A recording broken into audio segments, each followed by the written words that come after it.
What's up guys, it's Toby here and welcome to the Liverpool West Ham United League Cup quarter-final post-match analysis and reaction video. And what a thunder bastard of a goal by Dominic Szoboszlai, my man, the legend in the making, Hungarian superstar, shows that form is temporary, class is permanent. He scores yet again another Steven Gerrard-esque goal after Kwanzaa dispossessed the West Ham player. After Liverpool have started in with a relentless pressure in the first half. By the way, I apologize that this video is a little bit late. Yesterday I was absolutely shattered after recording career mode all day and playing a lot of FIFA, so after the game I was just too tired to make this video. But this morning I'm well rested, I'm absolutely buzzing. Liverpool put 5 past West Ham United and we are into the League Cup semi-final, and we avoided Chelsea,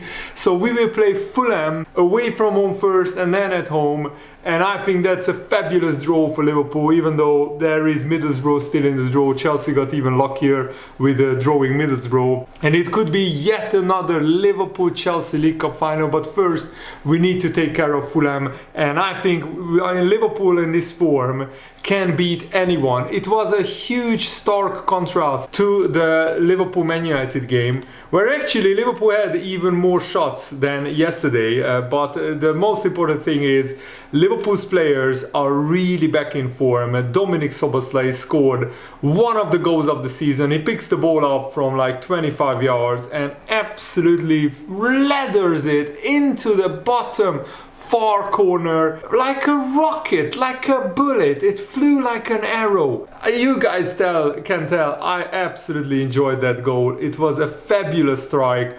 And overall, Liverpool had 29 shots against West Ham, who went a little bit light at the back. They didn't play their first choice defense, and of course Liverpool didn't play their first choice defense. Gomez and Kwanzaa started, and I felt both of them did really well. The man of the match though was Curtis Jones, the Scouser.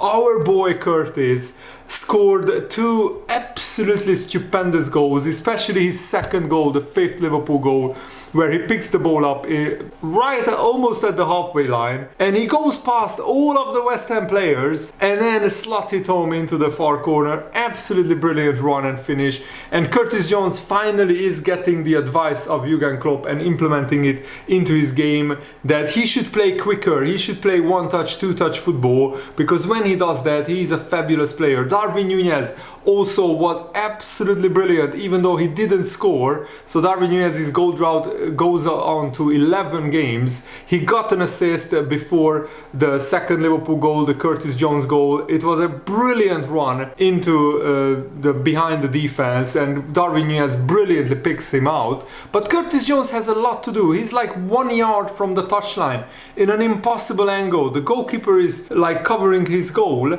and he nutmegs him and scores. Absolutely fantastic goal. And then Liverpool made wholesale changes. Trent came on, and Trent Alexander-Arnold as a substitute got 2 assists. This guy is absolutely fantastic. Konate, Salah, Conor Bradley came on as well, and then Cody Gakpo scores yet another nutmeg goal between the West Ham defenders' legs after Konate brilliantly high pressed the opposition. I think the high pressing was absolutely immaculate by Liverpool. And then Jared Bowen curls in a beautiful goal. That was the highlight of the match for West Ham, and West Ham fans were very quiet. Liverpool atmosphere was much better in this game than it was in the Man United game. We will talk about that later because Jurgen Klopp had some choice words about the Liverpool atmosphere and the Liverpool fans. Let me know what you think about his words in the comments below. And then Salah came on, you know, and Salah missed absolute sitters yet again. He missed pretty much an open goal after the rebound fell to him.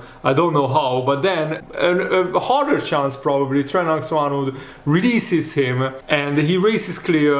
goes to the far corner and then shoots a cross goal into the bottom corner. But then the pick up the bunch again, Curtis Jones picks the ball up at the halfway line. He goes past a lot of West Ham players and then scores into the far corner. Absolutely brilliant performance by Liverpool. Exactly the kind of performance that you want to have before playing Arsenal, the league leaders, at Anfield on Sunday. And I really hope that the Anfield crowd will be in a much finer voice than against Man United. Probably because Liverpool expected Man United to be a walkover. The atmosphere was a little bit flat, but in this game it was much better. And Liverpool are unbeaten in 19 home games. And also David Moyes has went to Anfield 21 times and he has won 0 times at Anfield. He has like 7 draws and the rest are losses, so 14 losses, 7 draws. And Liverpool had an XG of 3.1, West Ham's XG 0.06. They had 1 shot on target, West Ham, 2 shots in total. Liverpool had 29 shots. This is probably the most one-sided game that I have ever seen against the Premier League team. 29 shots to 2. That's a battering. That's an absolute humiliation. It's an absolute hiding. And also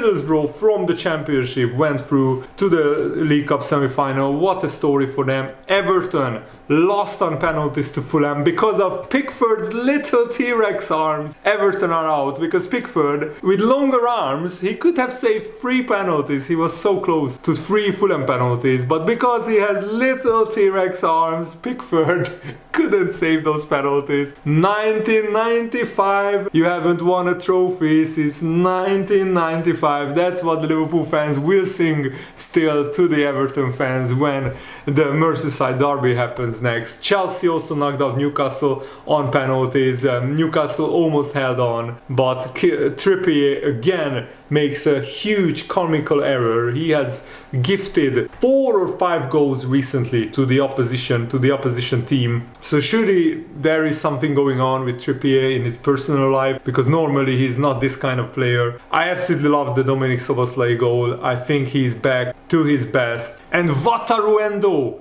he now truly shows why Liverpool signed him. He will turn into an absolute bargain of a transfer, because again he had a very commanding performance.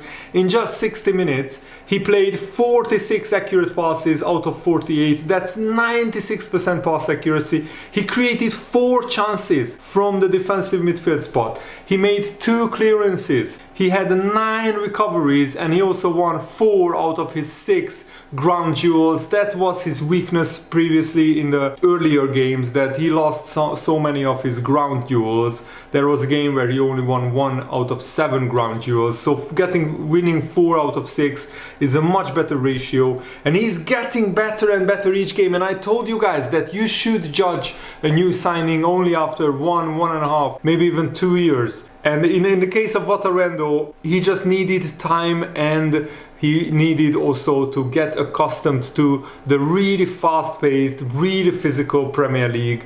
And also he is settling in a new country, new league, new team, new tactics, probably a new role as well. He hasn't played as an out-and-out defensive midfielder for the Stuttgart team. And I think that was Curtis Jones' best game ever in his career against West Ham yesterday. He has to start against Arsenal. And I would go with Szoboszlai, Endo and Curtis Jones in midfield. And there is also a debate whether Darwin Núñez should be deployed on the left wing, because Cody Gakpo as a striker did pretty well. So I think Gakpo should play up front against Arsenal. Núñez should play on the left wing because he has incredible pace to trouble the right side of the Arsenal defense. And of course Salah should start at right wing. That's a no-brainer. And also Virgil van Dijk again had a brilliant, imperious performance. He is back to his best, playing dropping 9 out of 10 performances in pretty much every game, and yet not many people are mentioning Van Dijk as the best defender in the Premier League. But I think this season he is back to his best, And Jurgen Klopp said about Curtis Jones that sometimes he doesn't speed the game up enough, and we tell him to speed it up, to play one-touch, two-touch football. And today he looked really sharp. Of course, Jurgen Klopp said that yesterday. He looked really, really good. And I noticed also a big difference in his performance last night. So I think the message is getting across to him. Curtis Jones is trying to learn, to develop. Remember, he's still, 21, 22 years old. He's still a very, very young player, still maturing, developing.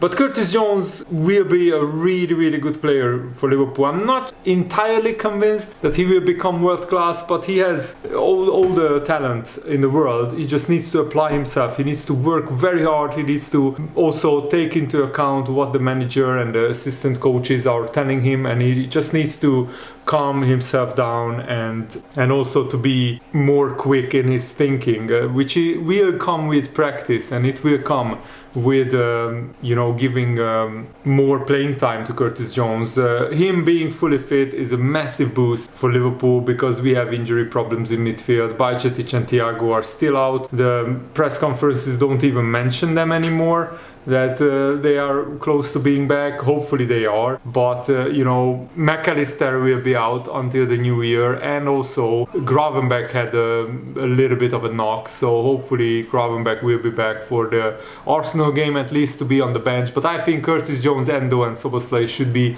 our starting midfield, because frankly they just showed their best performance. And the fact that Jurgen Klopp substituted Endo and Szoboszlai and also Van Dijk shows me that those three will definitely start against Arsenal. And also Kelleher didn't have a lot to do, but he was again very, very good with his feet. And here Liverpool still have to work out what to do with Trent Alexander-Arnold, because if Trent comes into midfield, sometimes he occupies the same spaces as Dominic Szoboszlai or Mo Salah occupies. But I think this right side for Liverpool, Szoboszlai, Salah and Trent, has the potential to be the best free triangle combination, the best right side in world football, if they can work out how to play together. And if Trent is coming inside, then maybe Szoboszlai needs to go out wide, Salah can go into the box. I want more Trent crosses into the box from out wide as well. So sometimes Jurgen Klopp should instruct Trent to mix it up and go on the overlap, like Joe Gomez does many times, because Trent still is one of the best crossers of the ball. He still has very, very good pace and a very good stamina, so he has no problem running up and down the wing, as well as sometimes coming inside. And imagine how confusing it will be for the opposition team, that sometimes Trent comes inside and inverts, and sometimes he goes on the outside and Szoboszlai comes inside and Salah can go into the box. Imagine if Trent is out wide, whipping in crosses, either to the near post for Salah or at the far post where Darwin Núñez can bomb into the box and finish those opportunities. And Gakpo sometimes can drop deep, so Darwin Núñez can overlap him on the left side. And I think Tsimikas has been again absolutely brilliant. I'm so happy that we have a player like Tsimikas, who I think after his big mistake against Toulouse, he really upped his game. He really woke up and realized that this is his opportunity. And I think when Robertson is fit again, he will have a tough time replacing Tsimikas, because Tsimikas has been absolutely fantastic. Technically, Tsimikas is even better than Robertson. Of course, Robertson has more stamina, probably Robertson has much better crossing, but technically Tsimikas is actually up there with the best left backs in the Premier League. So I think you could also argue that Liverpool could experiment, not against Arsenal, maybe against smaller sides, that Joe Gomez plays right back and he definitely goes on the outside and whips crosses in. And Joe Gomez is actually a very good crosser of the ball as well, not as good as Trent obviously. And instead of Endo, you could play Trent Alexander-Arnold in the defensive midfield position. But then, you lose some of Trent's abilities on the right back position, and Endo also is out of the team then. And Endo has been absolutely fantastic in the last 3, 4, 5 games. He has really come into his own. So there are a lot of things for Liverpool to still iron out, but I like where the team is heading. I like the development of Liverpool. So let me know what you think about this in the comments below, and thanks for watching guys. Hope you enjoyed this. Have a nice day. See you later. Goodbye.